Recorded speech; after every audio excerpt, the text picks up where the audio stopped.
இன்னைக்கு நான் கேரட் எடுத்திருக்கேன். அந்த கேரட் சீவுறதுல இந்த சின்ன கண்ணில் வச்சு சீவணும். இந்த பெருசில் வச்சு சீவிடக்கூடாது, ஏன்னா சாப்பிட நல்லா இருக்காது. இந்த சின்னது தான் நல்லா இருக்கும். எண்ணெய் ஊற்றிக்கலாம்.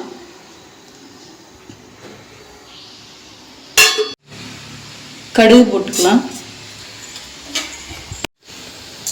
வெங்காயம், பச்சை மிளகா, கருவேப்பிலை போட்டு வதக்கி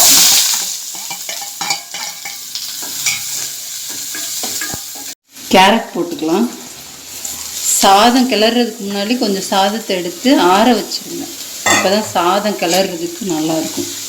இப்போ வதக்கிக்கலாம் கேரட்டை. கொஞ்சமாக மஞ்சத்தூள். கேரட் ரொம்ப நேரம் வதக்கணும் தேவையில்லை, சீக்கிரத்துலேயே வதங்கிடும். வறுத்து பொடி பண்ணி வச்சுருக்க ஜீரகத்தூள் 1/2 ஸ்பூன் போட்டுப்பேன். போட்டு கிளறிக்கலாம். தேவையான அளவு உப்பு. சாதம் வதங்கிருச்சு. கேரட் வதங்கிருச்சு. இப்போ சாதத்தை போட்டுடலாம். ஆற வச்ச சாதம் இது.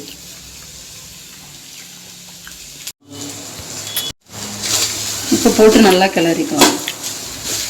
வேணும்னா லாஸ்ட்டில் கொஞ்சம் நெய் ஊற்றி கிளறிக்கலாம்.